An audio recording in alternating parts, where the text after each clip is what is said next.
I have to ask you something. When was the last time you walked into the supplement aisle of a grocery store or a pharmacy and just felt completely defeated? Oh, all the time. You know the feeling, right? It is the definition of analysis paralysis. It's almost designed that way.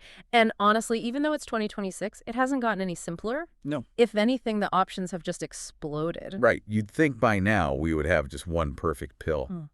But instead, it feels like you need a PhD in biochemistry just to figure out which bottle isn't a total waste of money. So that is exactly what we are going to do today. We are going to try and cut through all that noise. We're doing a deep dive into what is actually happening inside that capsule. And we are taking a very different route to get there. Usually when people talk about vitamins, they look at consumer marketing, what the ads say. Sure. We aren't doing that. We are looking at the manufacturing side of things. This is what got me so excited about this deep dive. Our source material isn't some blog post for wellness enthusiasts. It's a technical guide. It's called Choosing a Great Multivitamin in 2026. Right. It's by Laura Fabian from a company called Ingredientsage. But here is the kicker. Yeah. This document was written for the people making the pills. For the private label manufacturers. Exactly. Which completely changes the tone, doesn't it? When manufacturers talk to each other, they don't use buzzwords like vitality or glow. No. They talk about risk reduction, quality benchmarks, and just raw chemistry. It's a look behind the curtain at the decisions that determine whether a vitamin actually works or if it's just, well, expensive dust. It's like reading the chef's technical manual instead of the restaurant menu. That's a perfect way to put it. And the first thing this guide establishes, and I think this is the most important mindset shift for you, is the core philosophy of what a multivitamin is even supposed to be in 2026. Okay. The best practice isn't to view it as some kind of magic bullet. It's not going to fix a diet of fast food and soda. It is a safety net. A safety net. I like that. It lowers the stakes a little bit. It does, but it also clarifies the purpose. It's for the gaps. I mean, even if you eat well, modern agriculture and supply chains mean our food isn't always as nutrient-dense as it used to be. Or maybe you have dietary restrictions, or you just have days where you can't access fresh food. The multivitamin is there to catch you when you fall through those cracks. It is never a substitute for the meal itself. Okay, so if we accept that it's a safety net, we need to make sure the net is actually made of strong rope. Yeah, exactly. We don't want a safety net made of tissue paper. And that brings us to the first big technical concept in this guide, bioavailability. I feel like this is a word that gets thrown around a lot, but let's actually unpack it. What does it really mean to a manufacturer? To a manufacturer, bioavailability is everything. It's the difference between a product that works and one that is essentially a placebo. Simply put, it's the degree and the rate at which a nutrient is absorbed and actually used by your body. You can swallow a pill that contains 100% of your daily value of zinc, for example. But if that zinc is in a chemical form that your body can't break down, you absorb almost none of it.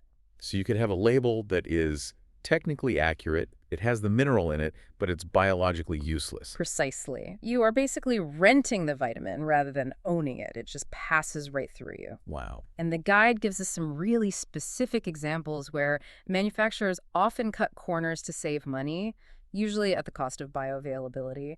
The biggest one is probably vitamin D. The sunshine vitamin? I feel like everyone is taking vitamin D these days. They are, but form really matters. You'll see two main types on labels. Vitamin D2 and vitamin D3. D3 is cholecalciferol, and the source material is very blunt about this. D3 is generally preferred for bioavailability in adults. It's chemically identical to the vitamin D your skin produces from sunlight. And D2 is the other one. D2 is ergocalciferol. It's plant-derived, often cheaper to source, but your body has to work harder to convert it into the active form. It's just less efficient. So it's a shortcut. It is.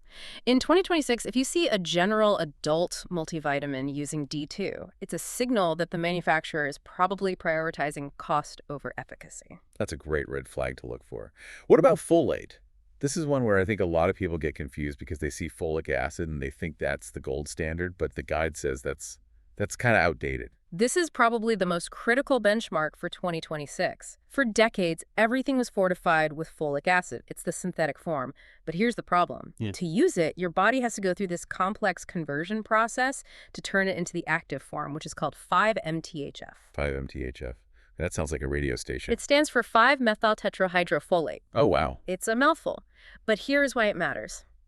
A pretty significant chunk of the population has a genetic variation on something called the MTHFR gene. Uh-huh. And if you have this variant, your body really struggles, sometimes significantly, to convert that generic folic acid into the active 5-MTHF. So if I have that gene variant and I take generic folic acid, I'm basically getting nothing. It can be worse than nothing. Unmetabolized folic acid can actually build up in your system. So the insider advice for manufacturers is don't guess. Yeah. Just use 5-MTHF in the formula. It's already in the active form. It just bypasses that whole genetic bottleneck. So if a manufacturer uses 5-MTHF, they are making sure that pretty much everyone, no matter their DNA, can actually use the nutrient. Exactly. It costs them more to include, but it's a sign of a really high-quality formulation. If you see folate as folic acid on the back, it's the cheap stuff. If you see as 5-MTHF or L-methylfolate, you know they did their homework. That is huge. Okay, what about minerals? I know iron is a big one. I've had friends who stopped taking multis because the iron made them feel sick. The famous iron gut. Yeah, that is almost always a bioavailability issue. The source contrasts two forms, iron sulfate versus iron bisglycinate. Sulfate sounds harsh, like something you'd scrub a floor with. Well, it's a salt form, and it is very harsh on the stomach lining, which is what causes that nausea, but it's incredibly cheap. On the other hand, iron bisglycinate is what we call chelated. Chelated. Break that down for us. Imagine a little claw. You take the iron atom and you chemically clamp it or chelate it to an amino acid, in this case glycine. This claw protects the iron from reacting in the stomach and sort of escorts it through the intestine wall. It tricks the body. It tricks the body into absorbing it more like a protein than a raw mineral. So it sneaks it in. Basically. It's much, much better tolerated, way less stomach upset, and the absorption is higher. The same rule applies to magnesium. You want magnesium glycinate, not magnesium oxide. And for zinc, the guide points to zinc picolinate. So the takeaway for all of us is, don't just look at the big numbers on the side. Look at the fine print. Yeah. If you see words like glycinate, picolinate, or cholecalciferol, those are green flags. And if you see oxide or sulfate, you should realize you're buying the economy version that might just give you a stomachache. The source is really clear that these premium forms raise production costs. So if you find a multivitamin that is suspiciously cheap, like, $5 for a 3-month supply, there is a very high probability they're using the forms your body can't really use. You really do get what you pay for. Yeah. Okay, let's move on to the next part of the guide, which I found fascinating. I'm calling it the stomach chemistry set. I like that. Because we think of our stomach as just a bucket, right? You throw the pill in, it dissolves, you're good. But it's actually a battlefield down there, isn't it? It is a very active chemical environment. And the guide talks about nutrient wars. Some nutrients actually compete for the same absorption pathways in the gut. Like a doorway. Exactly, like a doorway that only one person can walk through at a time. Who are the biggest rivals in this war? Calcium and iron are the classic heavyweights. Calcium can significantly inhibit the absorption of non-heme iron. So if you have a multi that is loaded with both, or if you take your iron supplement with a big glass of milk, You're canceling it out. you're essentially neutralizing the iron. So ideally, no, they shouldn't be in the same pill at high doses. But it's not all war. There are alliances, too. Right, the team-ups. Iron and vitamin C. This is a crucial one. Vitamin C creates an acidic environment that changes the chemical state of the iron, making it much easier to absorb. So taking that iron pill with a glass of orange juice is actually legit advice. Totally sound science. Now, what about the fat-soluble rule? I feel like this is a lifestyle mistake a lot of people make. It's huge. Vitamins A, D, E, and K are fat-soluble. That means they don't dissolve in water.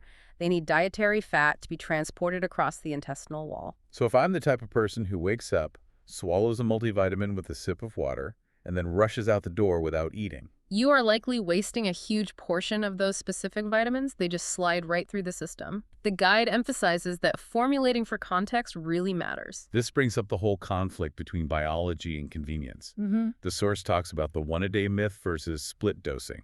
Oh yeah.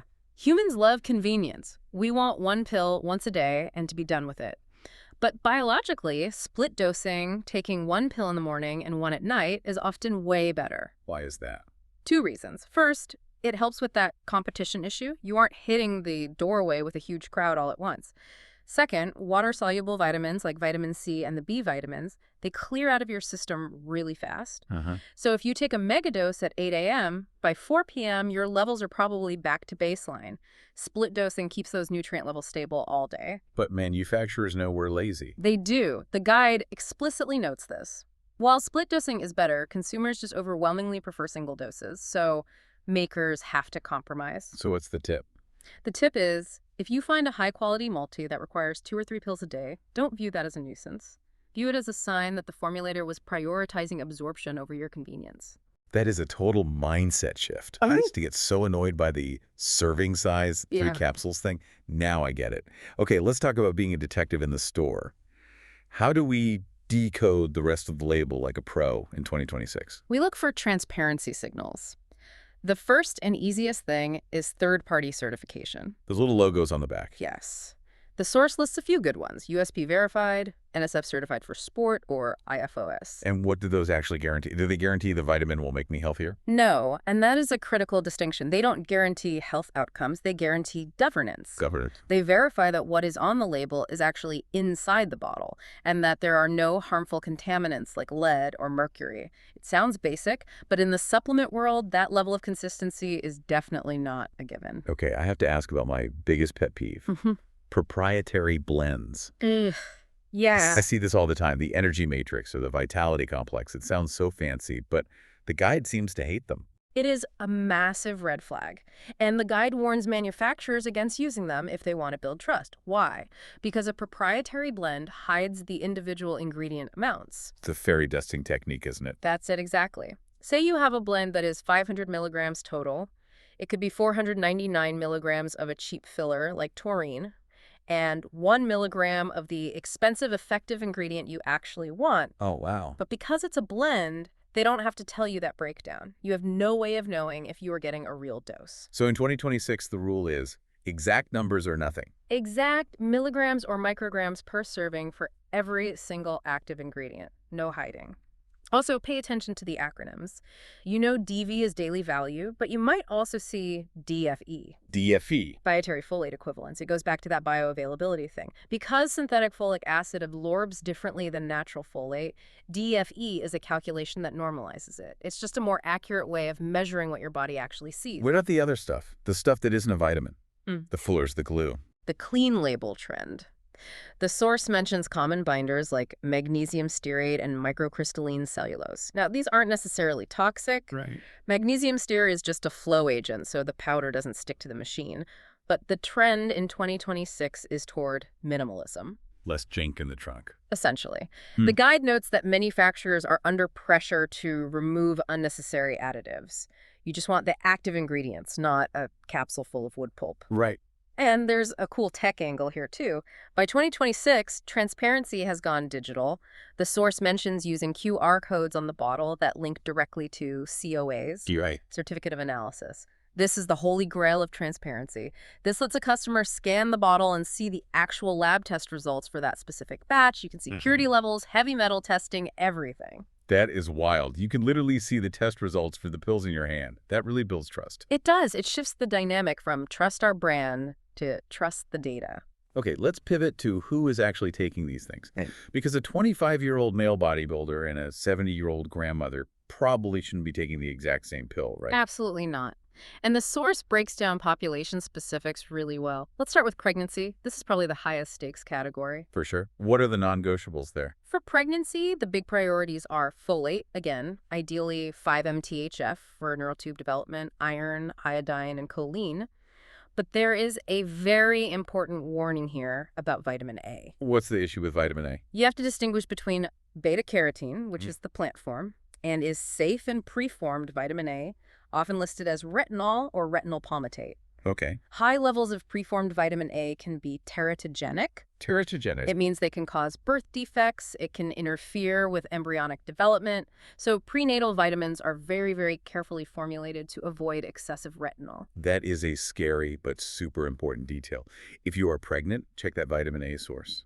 What about older adults? So as we age, our physiology changes. One big one is that our stomach acid levels tend to drop. And we need stomach acid to separate vitamin B12 from food proteins. Huh. Well, So many older adults are functionally B12 deficient even if they eat meat. A senior multi needs to account for that. so it needs more B12. Yes, higher doses of B12, and preferably in a form like methylcobalamin that is easily absorbed without strong stomach acid. And of course, vitamin D and calcium become critical for bone health. And then we have the plant-based crowd, vegans and vegetarians. There is a pretty specific gap for this group. They often miss out on B12, iodine, iron, and zinc because those are most easily found in animal products. And omega-3s, right? That's Yeah. usually from fish oil. Right. But in 2026, the source highlights a shift. We're going straight to the source. Fish only have omega-3s because they eat algae. Ah. So now, high-quality vegan multi-Cs, algae-derived oil for DHA and EPA. So no fish needed. No fish needed. And obviously, they need to make sure the capsule itself isn't made of gelatin, which comes from cow or pig skin. It's amazing how tailored these things need to be. It really drives home the point that generic is rarely good enough. And it raises the question of safety again. Just because it's a vitamin doesn't mean it's harmless. The guide has a whole section on the upper limit, or UL. The idea that if a little is good, a lot must be better. Which is a dangerous fallacy. We mentioned the fat-soluble vitamins A, D, E, K because they store in your fat, they build up. You can absolutely reach toxic levels if you were just popping meganoses without blood testing. Right. A responsible manufacturer avoids exceeding those upper limits. And what about drug interactions? This is so vital. If you are on medication, the safety net can become a hazard. For example, people on blood thinners like warfarin need to be very careful with vitamin K because vitamin K promotes clotting. So it's fighting the drug. It creates a direct conflict. Or calcium can interfere with the absorption of thyroid medication. The expert advice here is crystal clear. Talk to a professional. Don't just guess. And allergens. Yes. Gluten, dairy, soy.